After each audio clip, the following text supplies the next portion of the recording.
Hello à tous! Là, je vous retrouve aujourd'hui donc pour une présentation du bestiaire du chaman, écrit par Maya Toll et illustré magnifiquement bien par Kate O'Hara. Enfin, j'adore ces dessins, je trouve qu'ils sont hyper chaleureux et très beaux, très bien faits. Le livre aussi, il a une très belle présentation, je trouve.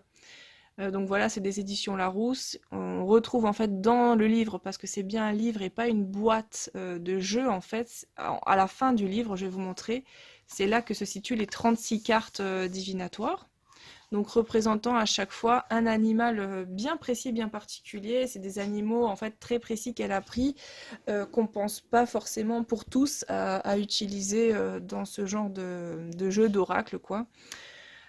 Et puis concernant le livre, donc je vais vous expliquer un peu, enfin je vais vous montrer en tout cas sa présentation et ce qu'elle propose en fait pour chaque carte tirée. Donc bon là je vais passer sur la préface, l'introduction, mais vous voyez c'est hyper bien présenté, c'est hyper bien illustré. Je trouve c'est magnifique. Aussi là pour chaque animal, elle précise, elle met une icône pour les espèces en danger. Donc là, je vais juste donner déjà un exemple au pif comme ça. Voilà, là j'ai pris au pif l'éléphant d'Asie.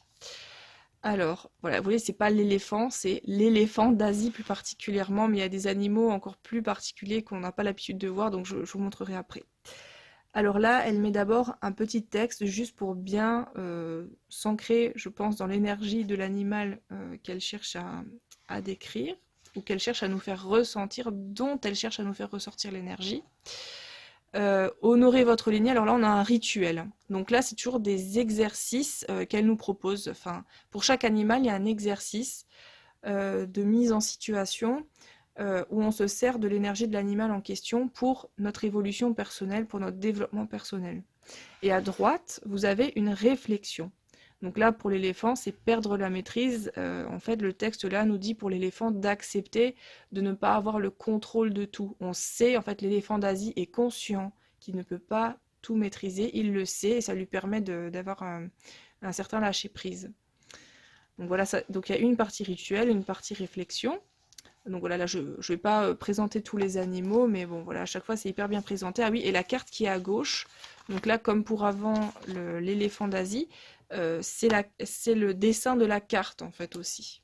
Mais ça on va aller le voir. On va aller le voir tout de suite. Donc voilà, je passe pas 3 heures dessus, mais c'est juste pour le présenter rapidement, parce que je trouve qu'il est vraiment super et ça fait une petite pub. C'est super intéressant en tout cas de travailler avec, c'est agréable et intéressant. Donc là, je vais juste mettre le livre de côté et puis je vais vous montrer les cartes. Elles sont pas dans l'ordre parce que moi, je les ai déjà détachées, déjà ouvertes. Et voilà, je vais vous les montrer une par une. Et je ne dis plus rien, je vous laisse découvrir. Bon, sauf des fois pour les... Je vais vous lire parce que c'est peut-être écrit un peu petit quand même. Donc l'araignée est jaune et noire.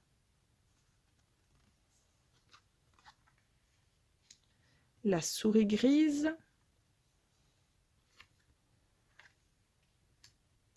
La sauterelle. Le cheval.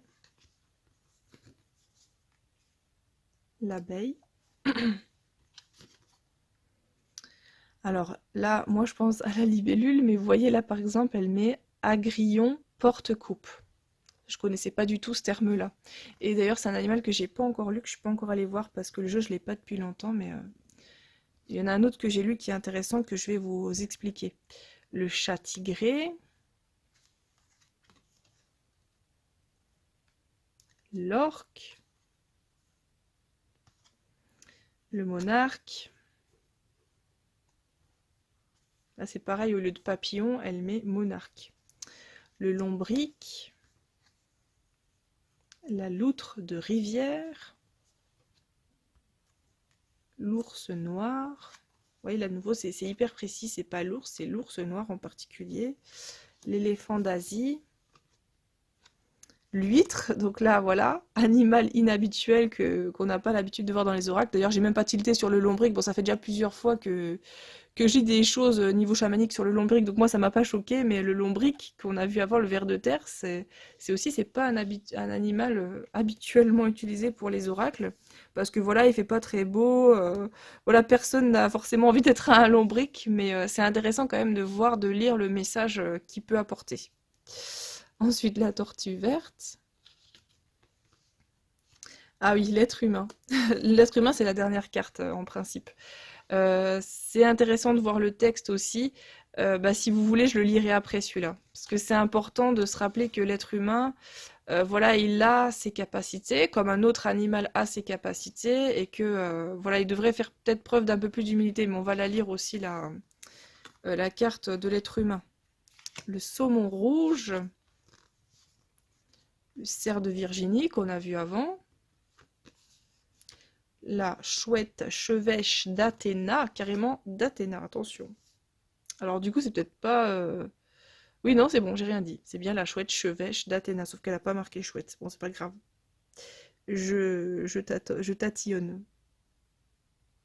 Ensuite, le grand corbeau. L'aigle pêcheur. Il est trop beau celui-là, je l'adore, l'aigle pêcheur. Le loup gris. Celui-là, trop bien fait aussi, j'adore. Le renard roux. Bon, le renard roux, j'adore beaucoup les renards. Je me suis beaucoup inspirée de leur énergie l'année dernière. Ils m'ont beaucoup apporté, mais j'adore aussi cet animal. Ah, celui-là, il est rigolo aussi, ouais, la moufette. La moufette tachetée, hein, faut être précis. La moufette tachetée, son message, il est trop drôle aussi. Je pense que je vais vous le lire aussi, celui-là. Je vais essayer de m'en souvenir. Le hibou petit duc. La rainette crucifère.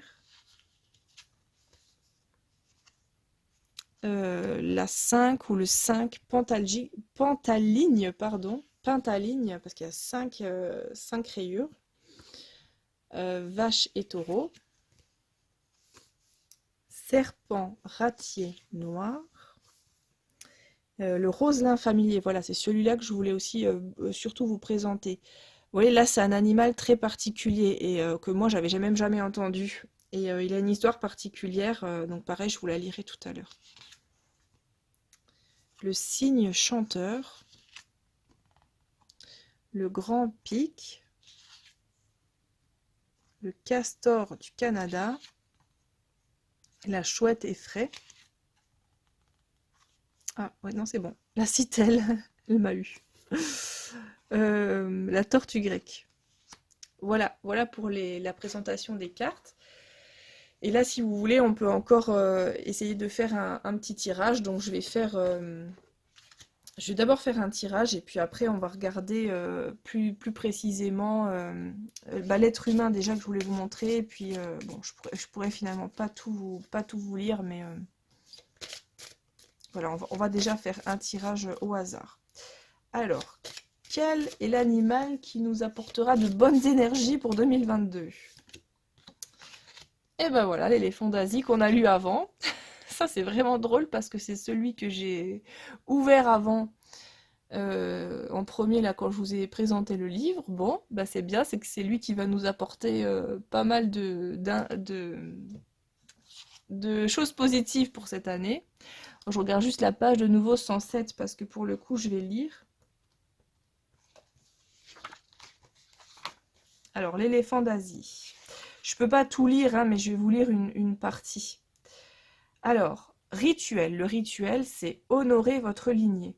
D'où venez-vous? Quelle est votre filiation? C'est une question complexe aux multiples strates. Il y a les filiations familiales et intellectuelles, mais aussi les vagabondages géographiques. Il y a la longue chaîne des traditions religieuses, des recettes, des chants et des poèmes qui s'étirent non seulement loin derrière, mais aussi devant vous. Commencez en explorant. Donc là, elle nous donne des petits tirets pour voir ce qu'on peut faire. Donc les vieilles photos, votre ADN, les cartes, retracer les routes des mouvements migratoires par exemple, les recettes familiales, les histoires et les chansons, les personnalités qui vous ont façonné philosophiquement et moralement. Par exemple, les filiations intellectuelles et affectives sont rarement liées au sang. Rêver de l'avenir pour voir les enfants de vos enfants, cela peut être aussi simple que d'émettre cette intention avant d'aller au lit. Examinez aussi vos choix. Comment influenceront-ils l'avenir de votre lignée? Trouvez un moyen d'honorer votre lignée. Créez un hôtel. Donc là, elle nous renvoie à la page 96 du Castor, donc effectivement que j'avais déjà lu, qui nous montre comment on peut créer un hôtel quelque part dans notre maison, dans notre jardin, pour créer un endroit sacré en fait. Organisez une fête de famille ou faites un pèlerinage dans un lieu où vos ancêtres ont vécu. Rappelez-vous que vous n'êtes qu'un maillon dans une longue chaîne en perpétuelle évolution. Et sinon, au niveau de la réflexion, perdre la maîtrise. L'éléphante n'a que quelques dents à la fois. Quand ses dents de devant tombent, celles du fond avancent pour les remplacer et de nouvelles dents poussent à l'arrière. Symboliquement, la solidité des dents est associée au fait de maîtriser sa vie. Si vous avez déjà fait un rêve angoissant dans lequel vous perdez vos dents, c'est sans doute parce que vous sentez que certains aspects de votre vie éveillée vous échappent. L'éléphante sait qu'elle doit perdre ses dents. Elle ne s'inquiète pas, elle accepte calmement le changement. Est-il dans votre nature de vouloir contrôler les moindres détails de votre vie? Comment le ressentez-vous? Pouvez-vous lâcher prise et accepter les aléas de la vie comme l'éléphante? Les éléphants ont une grâce incroyable en dépit de leur taille et une grande clairvoyance malgré leur mauvaise vue. Invoquez l'éléphante quand vous avez besoin de vous sentir bien dans votre peau, en dépit de ce que les autres peuvent considérer comme une faiblesse. Oui, bah, c'est super, super profond. Du coup, consacré à notre lignée, aux ancêtres et aussi aux potentiels futurs descendants. Donc là, je vais aussi vite fait vous montrer, parce que je peux pas tout voir en détail dans cette vidéo, mais je vais essayer de vous retrouver la moufette là que je trouvais rigolote. Voilà, elle est là. En fait, la moufette, dans la réflexion, il me semble que c'est comment affrontez-vous les conflits. En fait, la moufette, Mayatol nous explique qu'elle va se défendre, mais sans causer trop de dégâts. Voilà, l'individu qui va se prendre la sauce, en gros, il va sentir mauvais. Et puis c'est aussi, on peut faire un rapport philosophique, métaphorique, on va dire là-dessus, en se disant que voilà, l'individu qui vous a fait, par exemple, du mal ou vous a insulté, il va puer un peu, bah oui, parce qu'il a dégagé une mauvaise énergie. En fait, c'est vous qui lui renvoyez le karma à la figure. Donc voilà, la moufette, c'est un peu pareil, elle va lui péter dessus, lâcher la sauce et il va puer, mais elle se sera défendue simplement en lui renvoyant son boomerang, donc son agression, elle le renvoie d'une manière plutôt douce, même si ça doit vraiment schlinguer, mais elle lui fait pas de mal, elle le blesse pas physiquement. Donc ça, c'est un bon moyen de se défendre, je pense, c'est juste de renvoyer un miroir, on va dire, mais pas de contre-attaquer. Ça peut être une manière de voir les choses et je trouvais que c'était rigolo. Donc voilà, là je vous lis pas tout comme dit du livre de Mayatol, mais simplement je trouvais qu'il y avait des animaux rigolos et d'autres intéressants. Alors j'essaie juste de retrouver le petit oiseau qu'on avait vu avant. Bah, j'ai déjà oublié son nom, quoi. Ça doit être plus loin.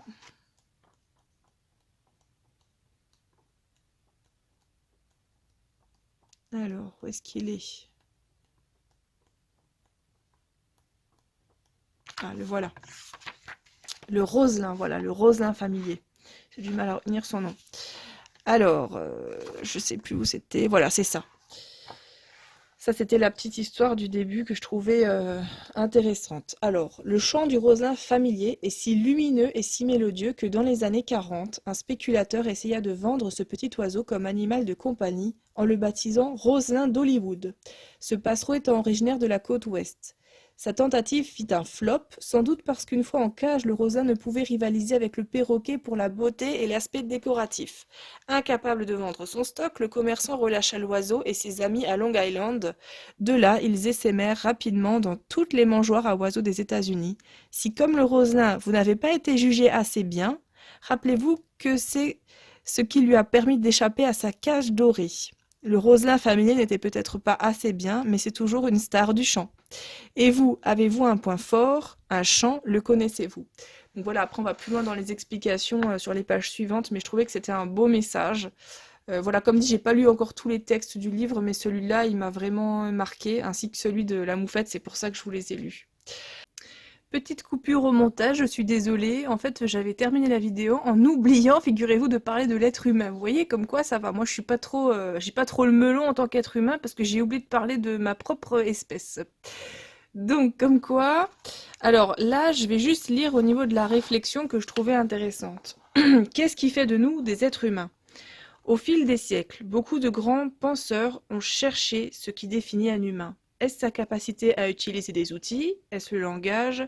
Est-ce son aptitude à débattre de philosophie et de morale? Est-ce son ingéniosité ou son pouvoir destructeur? Est-ce sa capacité à aimer? Qu'est-ce qui fait qu'est-ce qui fait l'humanité des humains? Ça, c'est une question super intéressante. Et je pense que le fait qu'elle ait rajouté en fait l'être humain là-dedans, je trouve que c'est super parce que pour moi, il y a des animaux, je trouve aussi, alors, soit qui sont probablement même plus intelligents que nous, mais qui n'ont pas la même capacité à s'exprimer que nous. Vous voyez, par exemple, là, elle dit, est-ce que c'est le langage qui fait de nous les êtres humains? Parce qu'on a quand même une grande diversité au niveau de nos, comment dire, des sons qu'on peut émettre pour aligner des mots, des phrases. Maintenant, il y a certainement aussi des animaux, bah, je pense à l'orque ou au dauphin. Bon, après, moi, je suis pas spécialiste, je suis pas zoologue, mais je sais qu'il y a des animaux comme ceux-là, par exemple, qui ont aussi un langage assez diversifié, assez développé.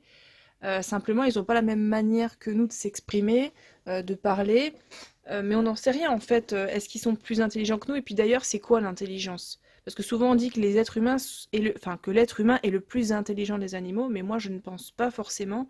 Déjà, ça dépend de quelle place on donne à la définition de l'intelligence. Et je trouve donc hyper intéressant qu'elle ait mis l'être humain là, parce que ça le remet à sa place, dans le sens où nous aussi, on fait partie de ce règne animal. Voilà, il y en a qui seront pas d'accord, mais c'est un débat intéressant en tout cas. Voilà, donc je reviens au cours normal de la vidéo.